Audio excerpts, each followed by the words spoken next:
Hello there. Today I was in the mood for an action film, and while scrolling through the IMDb Classics list, I saw Terminator 2 Judgment Day and decided to watch it again. It's a sci-fi action thriller that follows a cyborg being sent back in time to protect the future leader of the human resistance, John Connor. It was directed by James Cameron and written by him with the help of William Wisher. The film stars Arnold Schwarzenegger as the T-800, Linda Hamilton as Sarah Connor, Edward Furlong as John Connor, and Robert Patrick as the T-1000. The film starts by setting up the future war between the humans and Skynet forces. It's a horrific war between man and machine, and both sides intend to send someone back to the past to win the war. Once the two men arrive, the film sets up tension by not making it clear which man is which. We just follow the two of them on their journey to find John Connor. There's a good 40 minutes of tension as both men track down young John and then draw their lines in the sand. One defends him while the other pursues. In the background is a story about Sarah Connor being institutionalized for her ramblings about the future, and another storyline about a scientist working on some kind of advanced technology. One by one, the storylines merge until all of the protagonists are traveling together to complete their mission while the antagonist disappears for a bit. The heroes take some time to rest, figure things out, and then end up on an entirely new journey. It leads them back in front of the villain again, and the chase begins anew.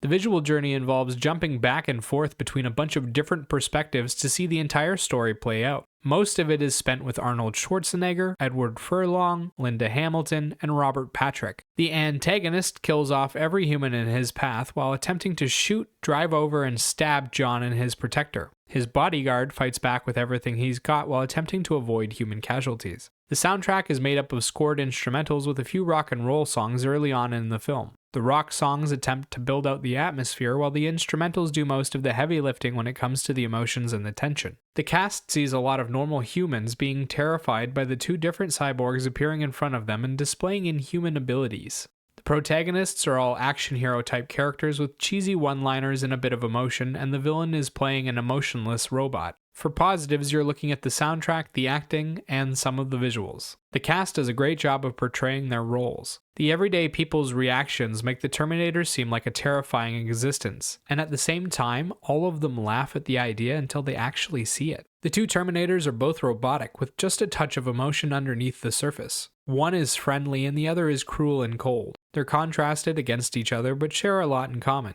namely their inability to hold back. Linda Hamilton and Joe Morton are the two big standouts of the film. The two of them provide emotional support for the story and carry the film in terms of stakes. Linda Hamilton is back from the first film and is trapped in an insane asylum being treated badly. She's having nightmares every night of the future and trains every day to escape and find John. When she's confronted with the return of the Terminators, she's terrified at the prospect of working with one. Hamilton plays Sarah's emotional journey well and plays a badass action hero. Joe Morton doesn't get as much time as Hamilton, but still manages to play a decent character that you want to root for. He plays the emotional aspects well. The scene of him trying to protect his family was especially hard to stomach. You just feel bad for them. Visually, this film has some scenes that still hold up. The nightmare version of Judgment Day is absolutely frightening and includes a lot of practical effects that work well. The vision of the future had a great set design to it, and the chase scenes between the Terminators were incredibly exciting and full of explosions, crashes, and cool stunts. Sound-wise, the film has a strong soundtrack that brings a lot of emotion to the film and does a lot of heavy lifting when it comes to building up tension. There are scored tracks that are on the simpler side, but they pack a huge emotional punch. The original songs add a decent bit of flavor during the first half of the film as well. The one track that stands out in my mind is the one at the end when the Terminator is being lowered. It captured the gravity of the situation and managed to show off a blend of sadness and hope at the same time.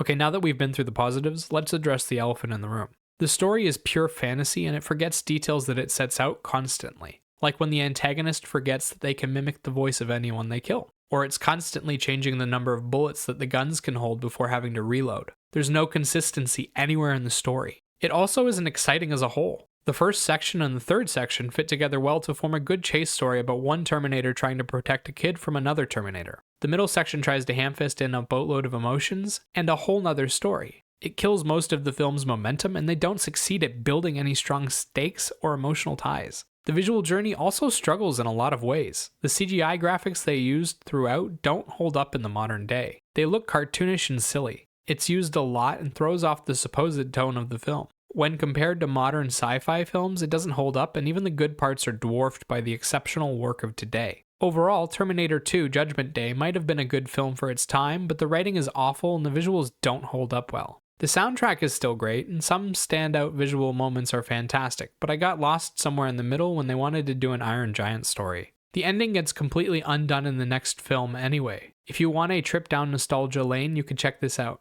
You're probably better off watching clips of it on YouTube though. As for a rating, I'd give this film a 5 out of 10. Remember, these are just my thoughts on the film. Let me know what you think in the comment section below. Bye bye.